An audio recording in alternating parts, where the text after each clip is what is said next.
Imagine waking up one morning and discovering that your entire house has become a prison, not because someone locked you inside, but because reality itself seems to be keeping you there. Every door is sealed. Every window is blocked by some invisible force. Outside, endless rain is falling. Strange figures are moving through the darkness, and nobody knows whether the world beyond the house is even still alive. That's the nightmare at the center of The Last House.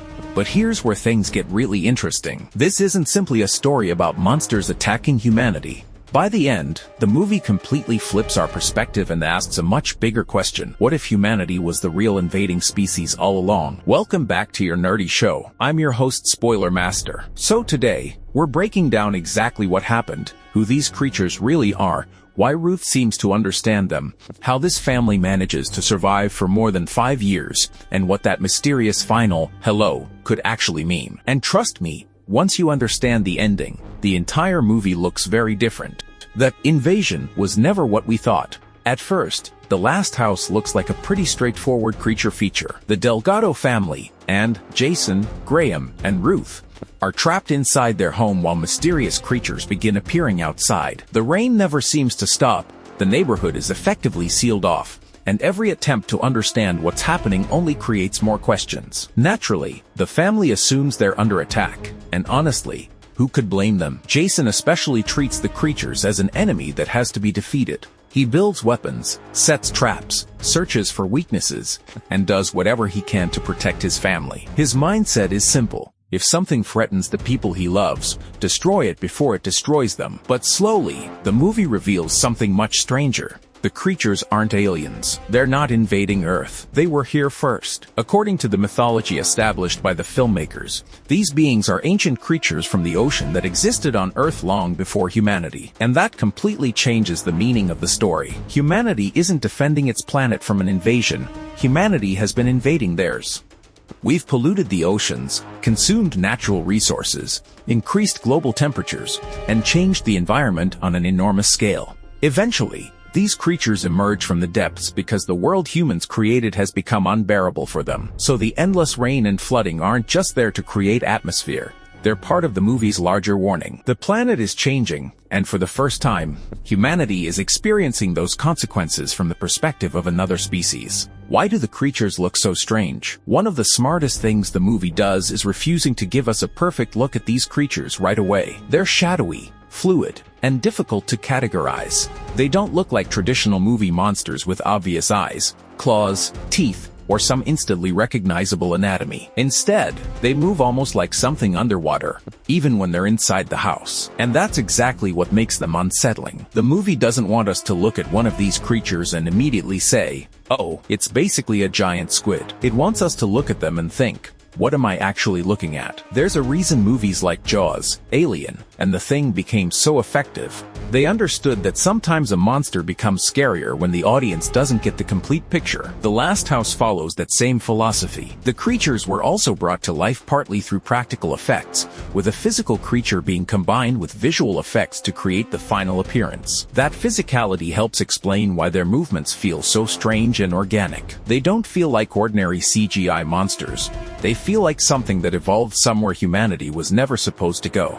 The 5-year prison. One of the biggest reveals comes when the movie suddenly jumps forward in time. The family hasn't been trapped for a few days, or a few months. They've been there for more than 5 years. And this is where The Last House becomes much more than a monster movie, because the real enemy isn't just what's outside. It's time. Think about what 5 years trapped inside one house would actually do to a family. Food disappears. Clothes wear out. Furniture gets dismantled. Walls deteriorate. Every object becomes valuable because there is no supermarket, no hardware store, and no safe way to simply walk outside and replace something. The house slowly transforms from an ordinary family home into a survival bunker. And that transformation mirrors what's happening to the people living inside it. At the beginning, they're still thinking about escape. They're waiting for the situation to return to normal. But eventually, they have to accept that normal life may never come back. They have to stop thinking like people waiting to be rescued and start thinking like survivors. That's why the 5-year time jump is so important. We're not just watching a family survive a monster attack. We're watching them completely rebuild their lives around the reality of being trapped. How did they actually survive? And this is where one of the strangest details in the movie becomes incredibly important. the chimney. Eventually, a part of the chimney gives the family something they desperately need, a tiny weakness in the otherwise impenetrable barrier surrounding the house. They can't simply climb through it and escape, but they can use that opening. Jason turns it into a makeshift survival system, using it to catch small animals and collect resources. The production even had a nickname for this bizarre process: chimney fishing. And honestly, it's one of the coolest details in the entire movie, because Jason isn't surviving because the story gives him some magical solution. He's surviving because he improvises. A broken object becomes a tool. A pipe becomes part of a water system. Old furniture gets dismantled. Household items are given completely new purposes. Meanwhile, and focuses on growing food and figuring out how to make the family's limited resources last. Their home essentially becomes a miniature ecosystem, a place where every single object has a purpose. The house is no longer just where they live. It's their shelter, their farm, their workshop, their water system, and their prison all at the same time. And while the family is physically adapting to this new world, something much more important is happening with Ruth. She's beginning to understand the creatures. Why can Ruth understand them? Ruth is arguably the most important character in the entire story. Not because she has some secret supernatural ability, and not because the creatures have magically chosen her.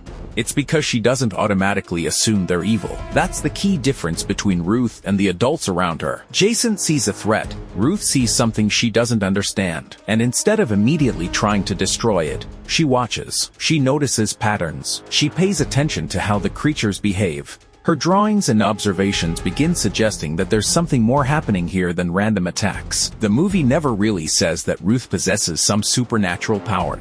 Instead, she seems to have a kind of intuition, an openness that allows her to consider possibilities that the adults don't even see. Jason needs answers. He needs control. He needs to know what the enemy is and how to defeat it. Ruth doesn't need all of that. She's willing to ask a completely different question. What if they're trying to communicate? And that small difference in perspective eventually becomes the reason the family survives. Jason's biggest mistake. Jason's greatest strength is also his biggest weakness. He's a protector. Everything he does comes from his desire to keep Anne and the children alive. But he believes protecting his family means controlling every situation around them. Whenever something dangerous appears, his first instinct is to fight. And throughout the movie, that instinct creates more problems. But eventually, Jason reaches the most important moment of his entire journey. He has to trust Ruth. Instead of attacking the creature, Jason finally stops fighting. He lowers his weapons and listens. For the first time, the family responds to the creatures without violence. And that's when the real communication begins. Suddenly, the creature's behavior starts making sense. They weren't necessarily trying to exterminate humanity. They were trying to make humanity understand that the old way of living was over. Ruth has been trying to tell everyone this from the beginning, but Jason is the one who finally has to accept it. His character arc isn't about becoming a better fighter. It's about realizing that fighting isn't always the answer. Sometimes, protecting your family means putting down the weapon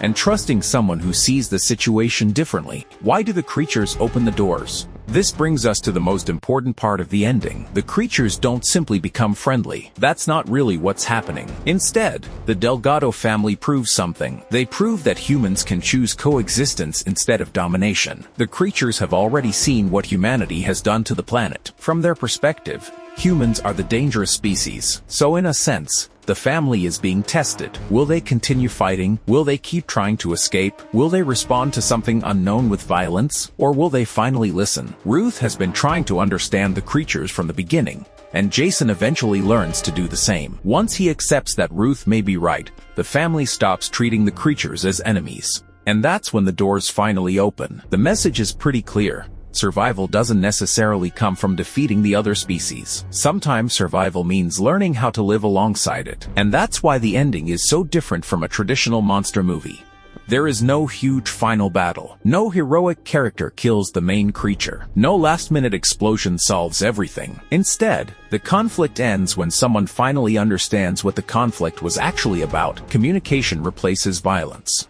What does the ending mean? If you look at the movie metaphorically, The Last House is basically an environmental warning disguised as a survival horror story. The creatures represent nature, or at least a form of life humanity has ignored for far too long. The endless rain represents a world pushed beyond its limits. The sealed house represents humanity's illusion of control. And Jason's journey represents the realization that protecting your family doesn't mean controlling everything around you. Sometimes it means adapting. Ruth represents something even more interesting: the possibility that the next generation might see the world differently. That's why the reveal that we are the aliens is so important. Humans have always viewed Earth as our home, but what if home was never exclusively ours? What if other forms of life have just as much claim to this planet? The creatures don't necessarily need to conquer humanity. They simply need humanity to stop acting like it owns everything. And that makes the movie's central conflict much more uncomfortable, because from the creatures' point of view, they're not the invaders. They're the inhabitants trying to reclaim a world that was damaged by someone else.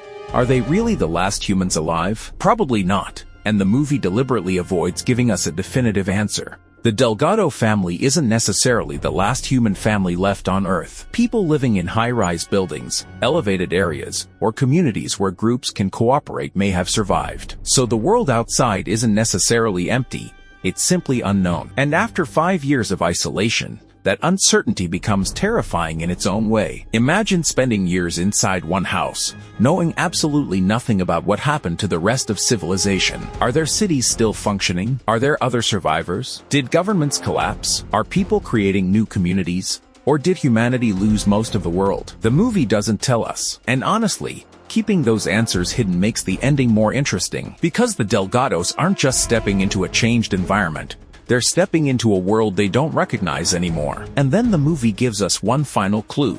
Who says hello? Right before the credits, Ruth uses the radio and asks whether anyone else is out there. For several seconds, there's nothing, just static. And then we hear it. Hello, just one word. But that one word completely changes the ending. Because suddenly, the world gets bigger. Someone is listening. Someone survived. And according to the filmmakers, the voice belongs to an extremely recognizable figure, although they're deliberately refusing to reveal exactly who it is. That ambiguity is probably intentional. If the movie simply told us who was speaking, the mystery would disappear. Instead, we're left wondering whether this is a familiar character, someone connected to the larger mythology, or perhaps somebody who could become important if this story continues. But there's another possibility that's even more interesting.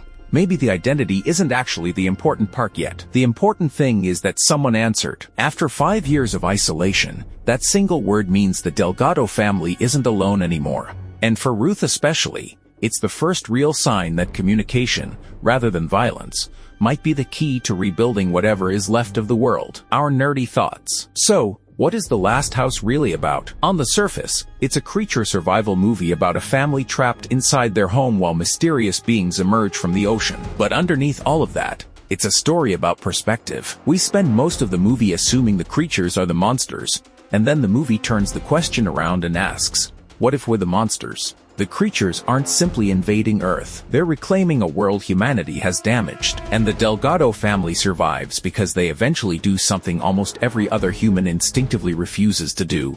They stop fighting long enough to listen. Jason learns to trust Ruth. Ruth proves that understanding can sometimes be more powerful than force. And the doors finally open. But that final hello tells us this story probably isn't finished. There are survivors somewhere. There may be an entirely different world outside that house. And if humanity really is going to survive, the biggest question isn't whether humans can defeat these creatures. It's whether humans can finally learn to share the planet they always assumed belonged exclusively to them. And honestly, that's what makes the ending of The Last House so unsettling. Because the monsters were never really the scariest part. The scariest possibility is that they might have been right about us all along. If you enjoyed this The Last House ending explained and breakdown, hit that like button, subscribe for more movie and series explanations, and let me know in the comments, who do you think was behind that final hello? Because that one word might be the biggest mystery the movie leaves behind. No, what the heck, I'll laugh anyway.